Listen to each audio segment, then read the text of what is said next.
வணக்கம். இன்றைய தினம் நம்ம அனுபவிக்க இருக்கிற வாக்கியம் 69வது வாக்கியம். கடலோசை என்றேனோ பெரிய நம்பியை போலே. இந்த வாக்கியத்தின் மூலமா திருக்கோளூர் பெண் பிள்ளை நம்மளுக்கு பெரிய நம்பி அப்படிங்கிற ஒருவருடைய சரித்திரத்தை தான் சொல்றான். இதுல மாரநேரி நம்பி அப்படின்னு ஒருத்தர் இருக்கார். அவர் ஆளவந்தாருடைய சீடர். ஒரு சமயம் ஆளவந்தாருடைய சீடரா ஆவதற்கு முன்னாடி இவர் உழவு தொழிலில் ஈடுபட்டிருந்தார். அப்ப ஆளவந்தாரும் அவருடைய சீடர்கள் எல்லாரும் வைஷ்ணவ சித்தாந்தத்தை உலகிற்கு பரப்பணும் அப்படிங்கிற நோக்கில் ஒவ்வொரு ஊரா பயணம் போய்கிட்டு இருக்காங்க. அப்படி பயணிக்கும் போது ஒரு சமயம் ஒரு வயல் வழியா போகிற சமயம் வயல் வழியாக போய்கிட்டு இருந்திருக்காங்க. அப்போ அங்கே ஒரு உழவர் உழுது கொண்டிருந்தாராம்.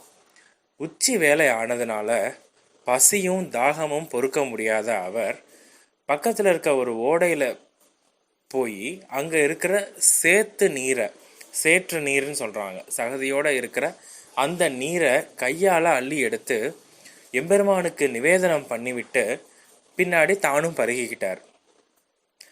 இந்த செயலை அந்த வழியா போன ஆளவந்தாரும் அவருடைய சீடர்களும் பார்க்குறாங்க. இதை பார்த்த உடனே அவருடைய ஆளவந்தாருடைய உள்ளத்துல இவரை பெரிய ஒரு ஆத்மா மாதிரி அவருக்கு தோணுனது. அப்போ அருகில் பக்கத்தில் என்ன பண்ணுறாரு அப்படின்னா, இந்த செயல், அதாவது இப்படி சேர்த்து தண்ணியை எடுத்து குடிக்கிறீங்களே அப்படின்னு சொல்லிட்டு அவர் கேட்குறார். ஆளவந்தாரும் அவருடைய சீடர்களும் வரும்போது கேட்குறாங்க. அப்போ அதுக்கு மாரநேரி நம்பி, அவருக்கு அது வரைக்கும் மாரநேரி நம்பின்னு பேர் கிடையாது, அந்த உழவர், அவர் இந்த மண்ணும் அந்த மண்ணும் ஒன்று தான், சேத்துக்கும் சோத்துக்கும் எனக்கு வேறுபாடு தெரியாது அப்படின்னு சொல்லி சொன்னாராம். அப்போ சடகோப மாறன் என்ற பெயரை உடைய நம்மாழ்வாருக்கு நிகரா இவரை அவர் நினைக்கிறார். அதனால ஆளவந்தார் இவருக்கு சூட்டின பெயர் தான் மாறன் நேர் நம்பி அப்படிங்கிற பெயர். மாறன் நேர் அப்படின்னா, மாறன் அப்படிங்கிறது நம்மாழ்வாருடைய பெயர். அவருக்கு இணையா, அவருக்கு சமமா இவரை நம்பின்னு சொல்லி பெயர் சூட்டுறார். மாறன் நேர் நம்பி அப்படிங்கிறது அடுத்து அது மருவி மாரநேரி நம்பி அப்படின்னு பெயர் வந்ததா தெரியுது. அப்ப நம்பிக்கு பஞ்சசம்ஸ்காரம் பண்ணி வச்சு வைஷ்ணவ சித்தாந்தம், 4000 திவ்ய பிரபந்தம், பகவத்கீதை முதலிய சகல வேத சாஸ்திரங்களையும் உபதேசம் பண்ணாராம் ஆளவந்தார். நம்பியும் அது எல்லாத்தையுமே கற்று தெளிந்து சிறந்த ஞானியா விளங்கினாராம். பெரிய நம்பியும் மாரநேரி நம்பியும் குரு பக்தியிலையும் குருவுக்கு சேவை புரிவதிலையும் ரொம்ப ஈடுபாடு உள்ளவங்க. அதே மாதிரி குருவினிடத்துலேருந்து ஒரு விஷயத்த கற்றுக்கிறதுக்கும் ரொம்ப ஆர்வமாக எல்லா விஷயத்தையும் கேட்டு 2 பேரும் ஒரே மாதிரி பழகி நண்பர்களாக இருந்தாங்களாம். எந்த விதமான ஜாதியோ பேதமோ எதுவுமே பார்க்காம. அப்போ ஆளவந்தாருக்கு ராஜபிளவை நோய் அப்படின்னு ஒரு நோய் வருது. அதனால அவர் கஷ்டப்படுறார். அப்படி கஷ்டப்படுற காலத்தில் மாரநேரி நம்பி என்ன பண்ணுறார் அப்படின்னா, ஒரு குருவினிடத்துல உபதேசங்களை கேட்டு வாங்கிறது மாதிரி ராஜபிளவை நோயவும் குருவினுடைய வலியவும் இவர் கேட்டு வாங்கிக்கிட்டாராம். ஆளவந்தாருக்கு பணிவிடைகள் செய்து நம்பியும் நோயினால அவதியுற்றார் அப்படின்னு சொல்றாங்க. ஆளவந்தார் பரமபதித்ததுக்கு அப்புறமா மனதாலும் நோயினாலும் கஷ்டப்பட்ட மாரநேரி நம்பிய பெரிய நம்பிகள் தான் கவனிச்சுக்கிட்டாராம். அப்ப மாரநேரி நம்பி தன்னுடைய இறுதி காலத்துல பெரிய நம்பி இடத்துல சொல்றாராம், வாழும் காலத்துல என்ன புரிஞ்சுக்கிறாத என்னுடைய உறவினர்களிடத்துல என்னுடைய உடலை கொடுக்காத. ராஜபிளவை நோயை குரு பிரசாதமாக நான் ஏத்துக்கிட்டதுனால என்னுடைய உடலும் குருவினுடைய பிரசாதம் தான். அதனால வைஷ்ணவர்கள் அல்லாத என்னுடைய குடும்பத்தார் என்னுடைய உடம்புக்கு இறுதி சடங்குகள் பண்றது உயர்ந்த யாக நெய்யை தெருநாய்களுக்கு இடுவதற்கு ஒப்பாகும். அதனால என்னுடைய இறுதி சடங்கை நீ தான் முன்ன நின்று நடத்தணும் அப்படின்னு சொல்றார். சொல்லிட்டு மாரநேரி நம்பியும் பரமவதிக்க நம்பி இறந்ததுக்கு அப்புறம் வைஷ்ணவர்கள் யாரும் அவருடைய இறுதி சடங்குக்கு இறுதி சடங்கு செய்கிறதுக்கு யாரும் முன் வரலை. அப்போ வேதியரான பெரிய நம்பியே அவர் விருப்பப்பட்டபடி அவருக்கு இறுதி சடங்குகள் எல்லாமே பண்ணுறார். அப்போ தாழ்ந்த குலத்தில் பிறந்த ஒருவனுக்கு ஒரு வைஷ்ணவன், அதுவும் ஆச்சாரியன் இறுதி சடங்குகளை வந்து செய்கிறதா அப்படின்னு நினச்சி மற்ற வேதியர்கள் எல்லாருமே பெரிய நம்பியை தள்ளி வச்சிடுறாங்க. இந்த தள்ளி வச்சிடுறாங்க. இது நடக்குது. அப்போ பெரிய நம்பிகளுடைய குமாரத்தி மகள், அவளுக்கு அத்துலாயின்னு பேர். அவ கோபமா திருவரங்க பெருமாள் இடத்துல போய் நியாயம் கேட்கறதுக்காக போறா. அப்ப தேர்ல உலா வந்து கொண்டிருந்த திருவரங்கனை நோக்கி, எனது தந்தை மாரநேரி நம்பிக்கு இறுதி கடன் செய்தது நியாயம் என்றால் உன்னுடைய தேர் அசையாது நிற்கட்டும் அப்படின்னு சொல்லி அவ சொல்றா.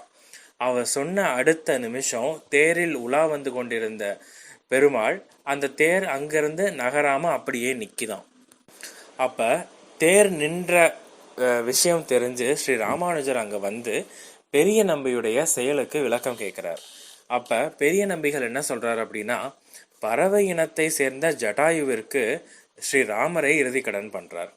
அதே மாதிரி விதுரருக்கு தர்மபுத்திரன் இறுதி கடன் செய்கிறார். மாரநேரி நம்பி இவர்களை விட தாழ்ந்தவரா? ராமரும் தர்மரின் செயல்களை பாராட்டி ஆழ்வார்கள்லாம் பாடியிருக்காங்க.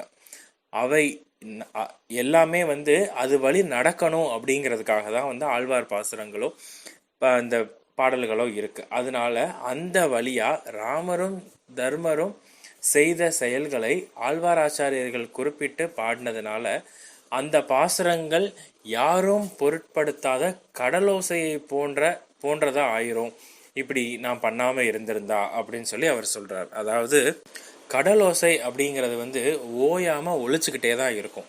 கடல் அலை ஓயவே ஓயாது அப்படிங்கிறது எல்லாத்துக்குமே தெரியும். அப்ப அந்த கடல் அலை ஓயாம அடிச்சுக்கிட்டே இருக்குன்னா நம்ம யாராவது கடல் அலைய பொருட்படுத்தி இருப்போமா, அந்த சத்தத்தை வந்து கேட்டிருப்போமா அப்படின்னு கேட்டா, அதை பொருட்படுத்தி கவனிச்சு கேட்போமான்னு கேட்டா யாருமே கேட்க மாட்டோம். ஏன்னா அது ஓயாம ஒழிச்சுக்கிட்டே இருக்கு அப்படிங்கிறதுனால.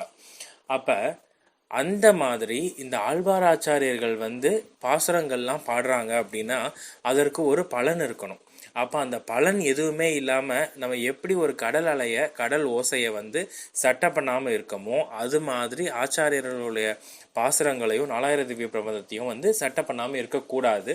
அப்படி சட்டை பண்ணாமல் இருக்கக்கூடாதுங்கிற காரணத்தினால நான் என்ன பண்ணேன்னா இவருக்கு வந்து இறுதி சடங்குகள் பண்ணேன் மாரநேரி நம்பிக்கை அப்படின்னு சொல்லி பெரிய நம்பிகள் வந்து சொல்றார். அப்ப பெரிய நம்பிகள் சொன்ன அந்த காரணங்கள் எல்லாமே ஸ்ரீ ராமானுஜருக்கு சரின்னு பட்டதாம். அதனால ஸ்ரீ ராமானுஜர் இவரை வந்து ஒதுக்கி வைக்கிறது நியாயம் இல்லை அப்படிங்கிறத சொல்லி பெருமாளுடைய தீர்த்த பிரசாதத்தை வந்து பெரிய நம்பிக்கை கொடுத்ததுக்கு அப்புறம்தான் அந்த இடத்துல இருந்து தேர் தானா நகன்று போனதாம்.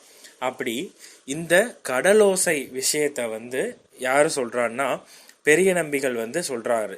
யாருக்குன்னா ஸ்ரீ ராமானுஜருக்கு. என்னன்னா இந்த மாதிரி ஆழ்வார் ஆச்சாரியர்கள் பாடின பாசுரங்களுக்கு வந்து இது இல்லை, சட்டை பண்ணாமல் அதை நம்ம வந்து போயிடக்கூடாது அப்படிங்கிற காரணத்தினால தான் வந்து அவங்களுக்கு வந்து இறுதி சடங்கு பண்ணதா அவர் சொல்றார். அதை ஸ்ரீ ராமானுஜரும் ஏற்றுக்கிறார்.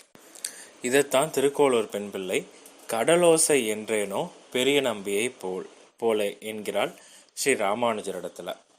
இது 69வது வாக்கியம். இன்றைய தினத்துடைய கேள்வி என்ன அப்படின்னா, மாரநேரி நம்பி அப்படிங்கிற அந்த பெயருக்கு என்ன பொருள் அப்படிங்கிறது தான் இன்றைய தின கேள்வி.